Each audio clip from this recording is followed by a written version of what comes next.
Assalamualaikum. Hello everyone, welcome to my YouTube channel. Today we will discuss about the infinite series. Infinite series में मुझसे last student ने का request की थी कि मैं उनको बताऊं कि डाइवर्जेंट कब होती है सीरीज़ और कन्वर्जेंट कब होती है। एक्चुअली बेसिकली हमारे पास जो है वो 4-5 जो है वो टेस्ट होते हैं जो हम टाइम इसमें इनफाइनाइट सीरीज़ में हम यूज़ करते हैं। ठीक है, let's see. Basic comparison test होता है, लिमिट कंपैरिजन टेस्ट होता है, इंटेग्रल टेस्ट होता है, रेशियो टेस्ट होता है और रूट टेस्ट होता है। रूट टेस्ट और रेशियो टेस्ट मोस्टली जो है वो एग्जाम में आ जाते होते हैं।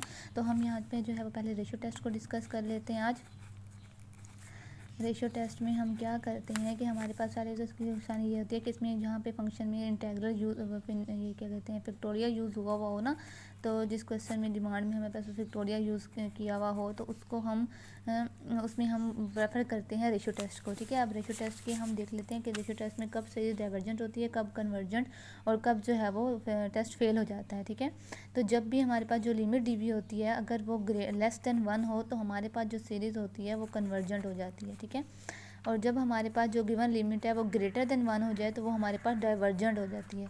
और अगर लिमिट इक्वल टू 1 हो जाए तो हमारे पास वहाँ पे टेस्ट जो है वो फेल हो जाता है। ठीक है, नाउ लेट्स सी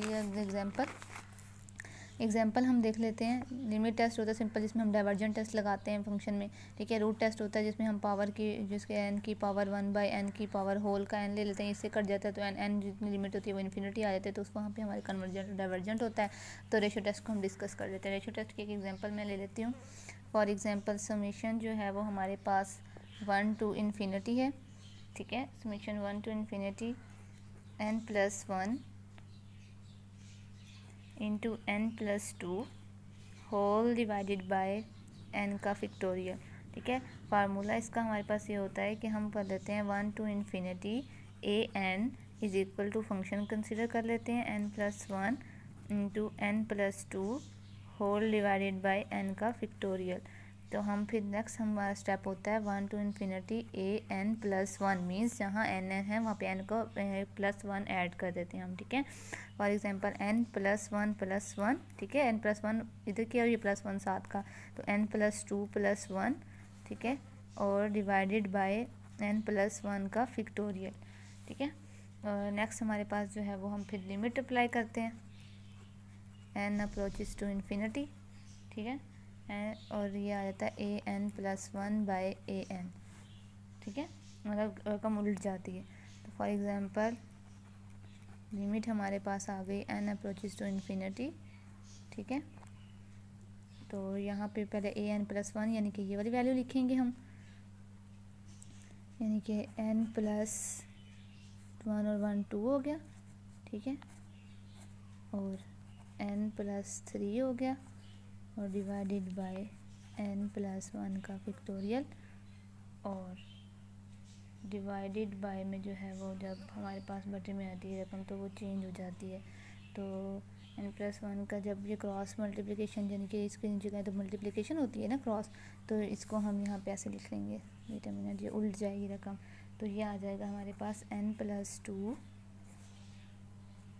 ठीक है, और n+3 और डिवाइडेड बाय n+1, और ये जब रकम उलट जाएगी तो ये नीचे चला जाएगा, n+1 का n का फैक्टोरियल आ जाएगा, ये वाली रकम उलट जाएगी, इसको उल्ट करके लिखेंगे, यहाँ पे आ जाएगा n का factorial divided by n+1 into n+2।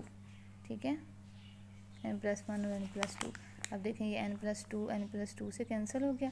ठीक है, n+2 से कैंसिल हो गया और पीछे हमारे पास n+3 बच गया, और रिमेनिंग लिमिट साथ ऐसे ही आएगी। यहाँ भी लिमिट मेंशन करेंगे, n approaches to infinity limit n approaches to infinity n+3 divided by n+1, और साथ में ये भी इसी के आ जाएगा इंटू n का फैक्टोरियल, इसको एक के साथ मल्टीप्लाई करें और ऊपर हमारे पास कुछ भी नहीं बचता। ठीक है, और देखें ये है ये n का फैक्टोरियल बचता है और नीचे आ जाएगा n+2।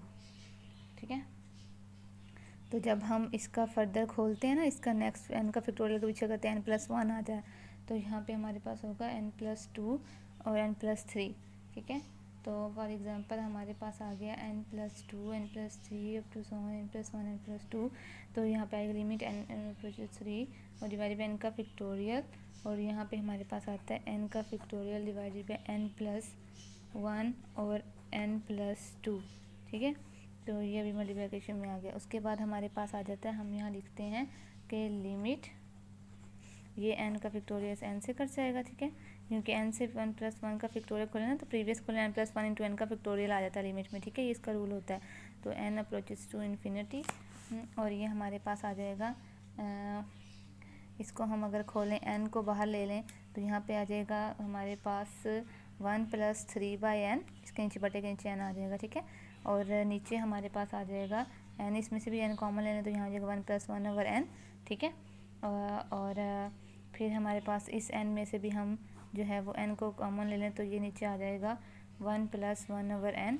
ठीक है, और इसी तरह जो है वो हमारे पास ये n+2, अगर जब n+3 का यहाँ फैक्टोरियल है ना, तो ये n+2 इससे n+2, हाँ ये n+3 और n+2 यहाँ से कैंसिल हो गया ना, ये कैंसिल हो चुका है और हमारे पास ये बच जाएगा। ठीक है, ये n से कैंसिल हो जाएगा। ठीक है, और ये हमारे पास आ जाएगा, जब हम लिमिट पुट करेंगे तो ये 1+3/∞ डिवाइडेड बाई 1+1/∞।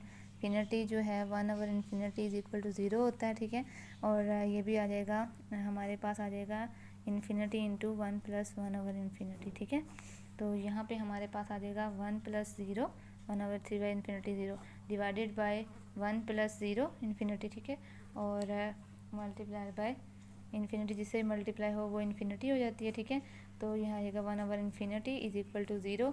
तो जब हमने कहा कि जब इन्फिनिटी 0 हो जाए, तब लिमिट इक्वल टू 0 हो, लेस देन 1 हो, तो हमारे पास सीरीज जो है वो कन्वर्जेंट हो जाती है।